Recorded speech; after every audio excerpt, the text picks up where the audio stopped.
If you just labor, you'll make a living. If you skillfully labor, you can make a fortune.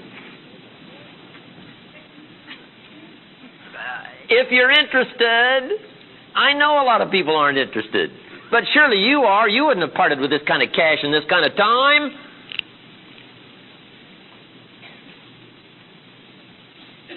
Skillful labor. If you just talk to your family, you can hold them all together. If you skillfully talk to your children, you can help them build dreams for the future. Skillful language. That's why I spend so much time on the weekend, especially on communication, affecting other people with words. You can't be lazy in language. It costs too much. What if you meant to say to someone you care about? What if you meant to say, what's troubling you? And instead you said, what's wrong with you? Wow, that's too big a mistake. And sure, you could have made that mistake 10 years ago, but not now. You should have gotten much better by now in language and communication. Come on, we need the skills to help build our family's dreams. We need the skills to stir up an enterprise and make it successful. We need skills to build equities for the future. Skills of all kinds. Skills multiplies labor by 2, by 3, by 5, by 10, by 50, by 100. Hey, you can chop the tree down with a hammer, but it takes about 30 days. Called what? Labor. But if you trade the hammer for an axe, you can chop the tree down in about 30 minutes. What's the difference between 30 days and 30 minutes? Skills. Skills makes the difference. So I'm asking you, pleading with you, number one, do what you can. Clean up all the neglect. And number two, don't settle for the best, less than the best you can do. The best you can do will start working miracles. Multiply your muscle by 10. Multiply your money by 10. Multiply your relationship with your family in terms of equities by 5, by 10, by 50, by 100. And if you're interested in that, you can start the journey today. You don't have to wait till tomorrow. You can start today. You don't have to wait till spring. You don't have to wait for some convenient year. This is the best year I know of to start. Put yourself through an activity plan. All right. Now here's number 4. Finally, we've gotten to number 4.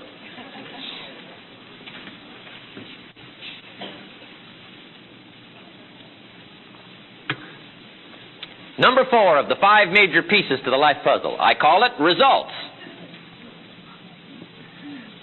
Results. Every once in a while we've got to look at the results to see if our philosophy is working. To see if our attitude is working. One of the reasons for measuring results is to see what's working and to see what isn't working. To see if your disciplines are on track. They're either on track or what? Off track, depending on results. Now take this phrase home. Results is the name of the game. What other game is there except to work on philosophy and attitude and discipline so that you can produce results?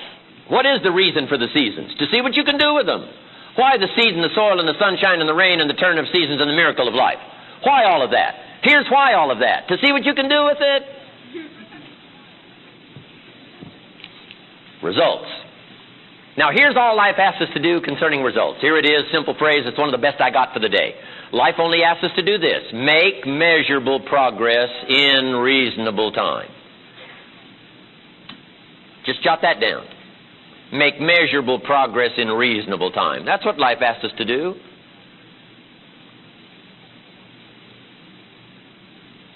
So number 1, you've got to be reasonable with time to ask for a measure, weigh, and account on results. Don't be unreasonable with time, parents. Don't be unreasonable with time, managers, brokers, business associates. Have a little patience. Okay? You can't ask somebody every 5 minutes, how are you doing now? That's too soon. Guy says, I haven't left the building yet. Give me a break. So 5 minutes is too soon to ask. Now 5 years is what? Too long and too late. So what is reasonable time to ask for results and a measure? Here's number 1 at the end of the day. You can't let more than a day go by without getting some things done, some letters written, a father's conversation with a daughter. You can't postpone the important more than a day. If you work on a job, some things you've got to get done within a day. You've got to make some calls within a day. Your health disciplines, you've got to get those done within a day. You can't carry over. Say, well, I'll eat 9 apples, 10 days from now. No.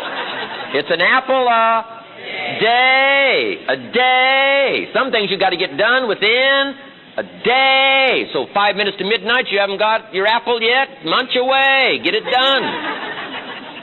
A day. Now here's next, a week. Some things you've got to get done within a week. Stuff on the job, calls made, activities. A week is a good chunk of time. Can't let more than a week go by without taking a look and taking a measure and see how you're doing.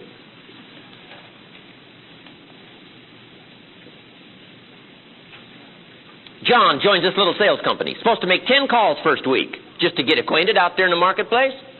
Would it be legitimate to call John in on Friday and say what? How many calls did you make? That's called legitimate. It's legitimate time to ask for a measurable amount of progress. Supposed to make 10 calls Friday. John, how many calls? John says, well. You say, John, well won't fit in my little box here. I just need what? A number. Now John starts with a story. You say, John, the reason I made this little box so small is so a story won't fit. I don't need a story.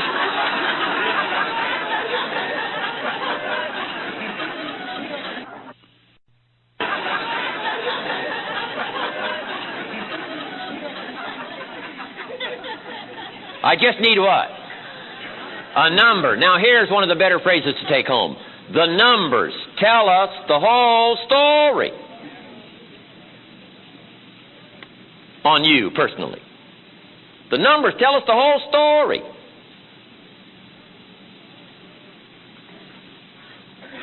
Success is a numbers game. Show started right away with me on numbers. Let me give you 3 of the questions he asked me. He asked me a lot more, but here's 3 of the most important. Question number 1, Show said, Mr. Rohn, you've been working 6 years. Age 19 now, it's 25. Question, how much money have you saved and invested the last 6 years? I'll give you time to jot these questions down because these are important. 3 of the most important questions he asked me.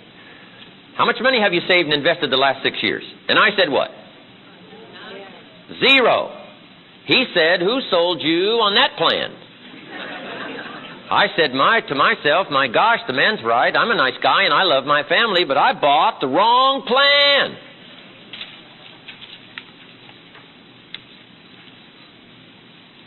Doesn't this 0 tell the story? I'm definitely off track.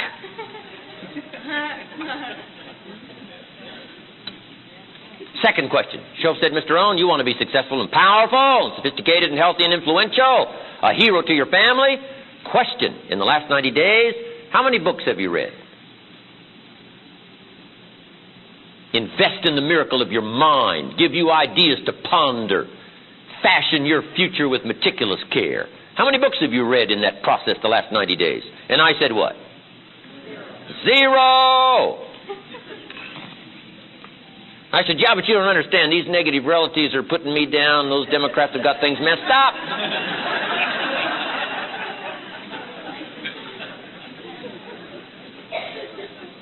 Third question. Show said, Mr. Rohn, in the last 6 months, how many classes have you taken to improve your skills or to develop new skills? For your future and your family, how many classes in the last 6 months? And I said what? 0. 3 excellent questions. I'm striking out. I got zeros on all those questions. Shoaff said, Mr. Rohn, unless you cure these numbers, you're headed for disaster. 6 years from now, you won't just be broke. You'll be double broke. Wow, I started turning these numbers around. The next 90 days, I became a reader.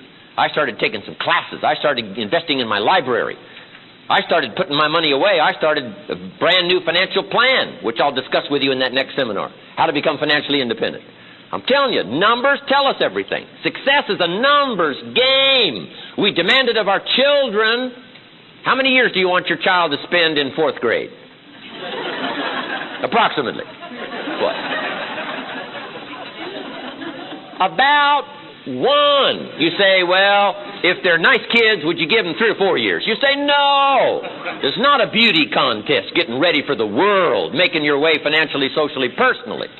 You can't spend more than 1 year in one grade. It's unacceptable. And if it looks like they're not going to make it, what do? Pour on the pressure, family pressure, peer pressure, school pressure, every other kind of pressure. Teacher pressure. Why? Can't stay here more than 1 year. You got to learn this stuff and move along to the next grade. And if we demand it of our kids, parents, we got to demand it of ourselves. You got to make progress in reasonable time. You got to take a look at the numbers and see how you're doing. It's the name of the game. How often should you weigh the new baby? You say, well, next spring we'll weigh the baby. No, you can't wait till next spring. Don't you have to weigh the new baby often? The answer is yes, of course, to see what? Is it gaining weight or what? Losing weight. What if it's losing weight? The alarm bells have got to go off. You can't let a little baby lose weight very long. It's called disaster. These numbers are important. How often should you check the corporation? See if it's healthy or not. You say, well, in a couple of years we'll get all the accountants together. No, you'll be out of business. In Las Vegas, the big gambling houses, guess how often they put together a financial statement to see where they are? Several times a day. Why? So much is happening. If you don't learn when to shut down some of those tables, you'll be out of business by midnight. You can't wait till midnight.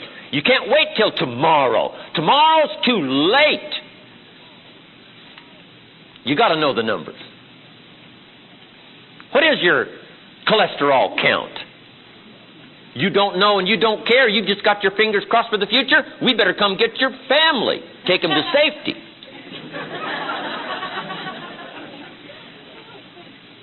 Come on. Be responsible for the set of your own sail. Leave it to no one else but yourself and learn to refine these numbers yourself. How many pounds overweight should you be at age 50?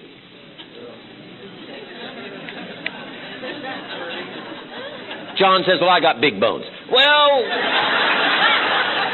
we'll give you 10 pounds for big bones. But hey, 25, 30 pounds, we got to turn on the caution light flashing at home and at the office. Somebody says, what's that flashing caution light? That John's up about 20, 25 pounds. 35, 40 pounds. Flashing red light at home and at the office. Somebody says, what's that flashing red light? See, John's up about 40 pounds.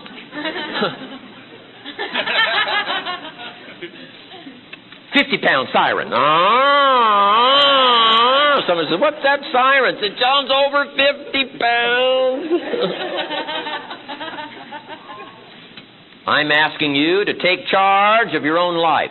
Take charge of your own retirement. Take charge of your own health. Don't just drift along with the crowd who don't care and don't care to be responsible about being meticulous about the numbers.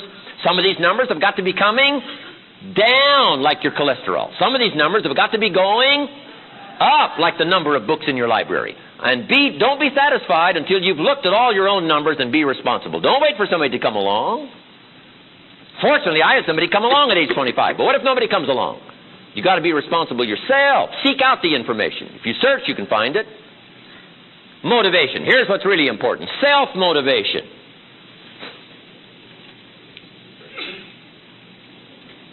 Guy says, boy, if somebody had just come by and turned me on. What if they don't show up? You've got to have a better plan for your life. Are you just going to sit in the shadows and wish the rest of your life? The answer is no. I'm telling you, you got to get up. You got to do something about it. Become self-motivated. Become self-educated. Seek out the books. Don't wait for somebody to come by and just put them on you and say, oh, please buy. I'm asking you to go search for them. Go look for them. An ancient phrase says, if you search, you will find. Here's how it also reads. In order to find, you must search. Like you did today. Come searching. I appreciate that. Rarely does a good idea interrupt you. You got to go looking for it. You got to go to church and see if you can find it. You got to go to the library and see if you can find it. You got to come to seminars like this and see if you can find it. You got to get the books and read and see if you can find it. You got to listen to the cassettes and see if you can find it. And it says, if you will search, you'll find some good ideas to change your health. You'll find some good ideas to change your ability to get promoted. You'll find some good ideas to change your income, change your future, change the amount of properties you own. I'm telling you, you'll find it. Results is the name of the game. Let's check the numbers. Don't be satisfied with anything less than the best of numbers. Jesus walked along one day with his disciples, saw a fig tree. Interesting story. And as Jesus looked suspiciously at this fig tree, he said to his disciples, "Does that fig tree have any figs?" Do you think that's an important question? I'm telling you, for a fig tree, it's the all-important question. Does it have any figs?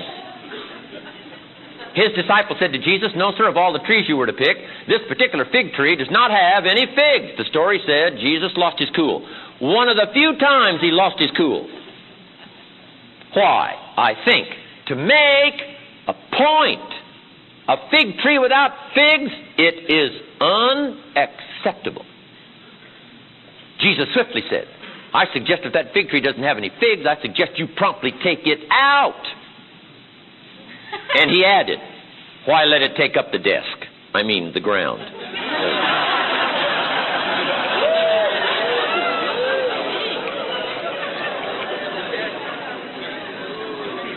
So you got to get all your folks together every once in a while and say, "Today we're counting the figs."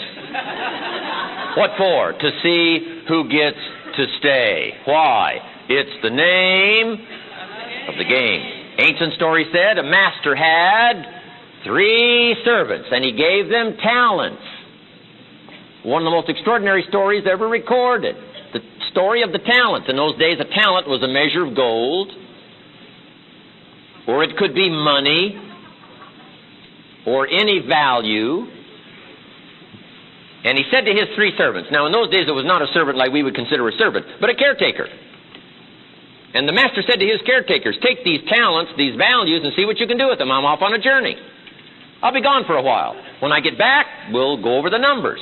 They all said, "Okay." So before he left, he gave one of these servants 5 of these values. He gave another servant 2, and he gave another servant 1. Now, why the difference in number? We don't know. What do you know? You don't know. I don't know. Nobody knows. But kids would come up with the obvious. What's the obvious up here? They all had something.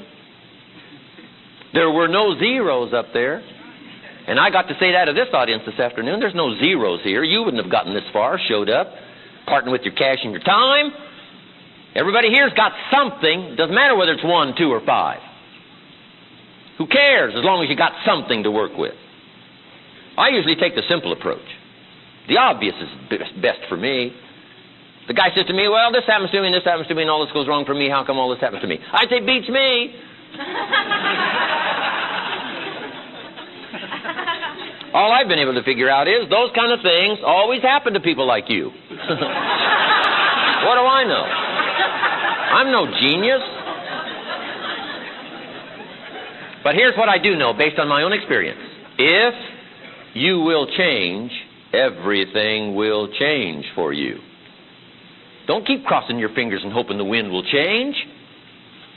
Go to the library. Get you a card.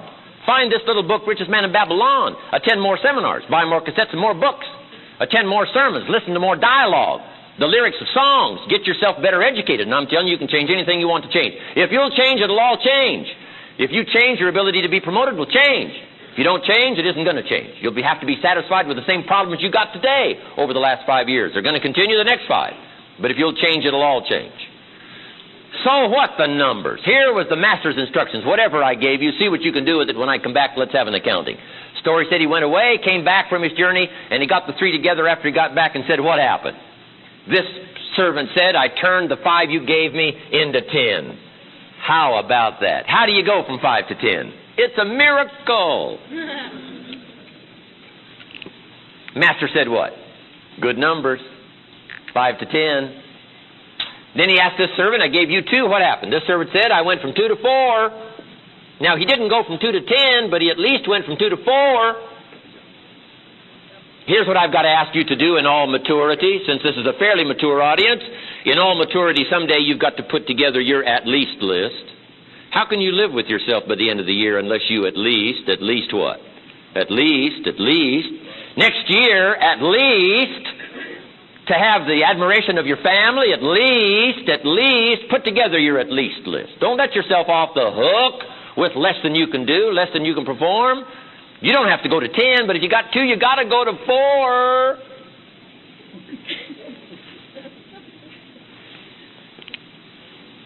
Now the master said to the third servant, I gave you one value, what happened? That servant said, I've still got that same value. Story said, the master lost his cool.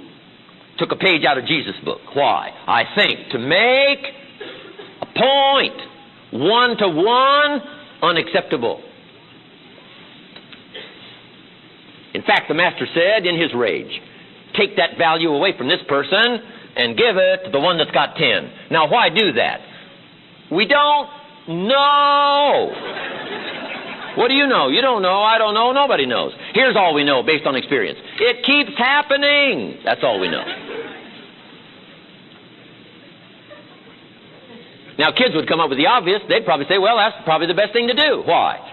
If you give this talent to this person that's got 10, what'll he probably do with it based on experience? He'll probably turn it into 2, 3, 5. Then if he has to, he can easily take care of this poor guy.